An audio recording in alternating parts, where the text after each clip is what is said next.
آج کی پہلی تلاوت کی روشنی میں دیکھتے ہیں ارمیہ نبی کا صحیفہ 23 باب پہلی 6 آیات میں خدا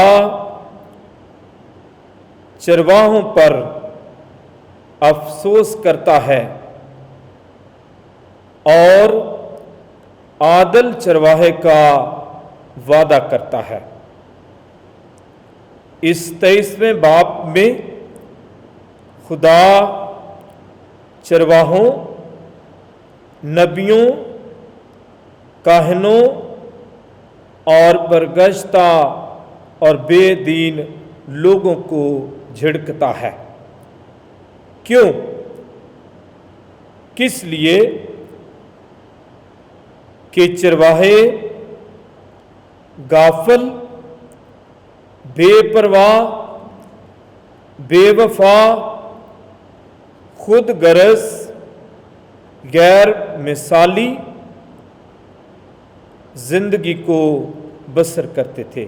خدا انہیں کہتا ہے کہ آپ نے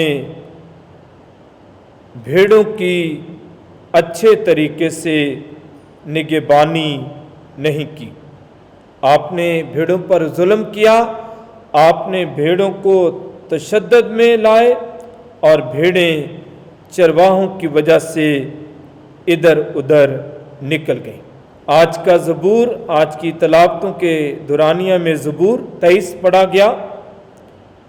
اس زبور کی خوبصورت باتیں یہ ہیں کہ انسان اور خدا کے درمیان رشتہ ہے، خدا کی انسان پر مہربانیاں ہیں۔ اس لیے جب اس زبور کو ایماندار پڑھتے ہیں تو وہ یہ ضرور یاد رکھتے ہیں، خداوند میرا چوپان ہے، مجھے کوئی کمی نہیں، مجھے کسی قسم کی کمی نہیں، مجھے کسی قسم کا ڈر نہیں، کیونکہ خدا ہمیشہ میرے ساتھ ہے۔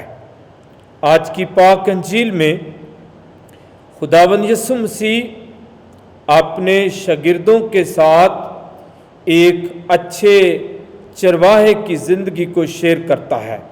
خداوند یسوع مسیح ہجوم کو دیکھتا ہے، ہجوم کو تعلیم دیتا ہے، لیکن اس کے ساتھ ساتھ خداوند نے یہ بھی اپنے دل سے ظاہر کیا کہ خدا کا بیٹا ان بھیڑوں پر ترس کھاتا ہے اور کہتا ہے کہ یہ بغیر کسی روحانی پیشوا کے ہیں، وہ بھوکے ہیں، وہ پیاسے ہیں، وہ بے سہارا ہیں، اور یسوع نے اپنے شاگردوں کو کہا کہ ان کو کھانے کو دو۔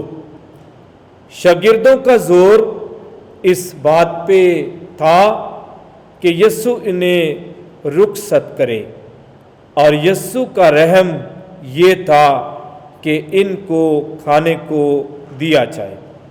آج ہم سب اپنی زندگی میں ان تینوں تلاوتوں کو سامنے رکھتے ہوئے تینوں تلاوتوں کی روشنی میں اپنے آپ کو بطور چرواہا دیکھتے ہیں، یعنی جو باپ ہیں، ماں ہیں، بھائی ہیں، بہن ہیں اور مسیح ہیں، کہ بطور مسیح میرا کیا کردار ہے کہ میں یسوع کا نمائندہ ہوتے ہوئے اپنے آپ کو چرواہے کے طور پہ پیش کر سکوں۔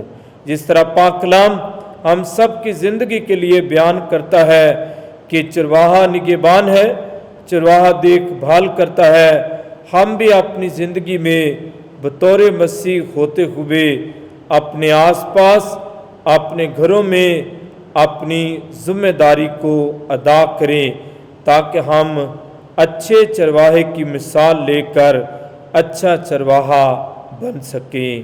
آمین۔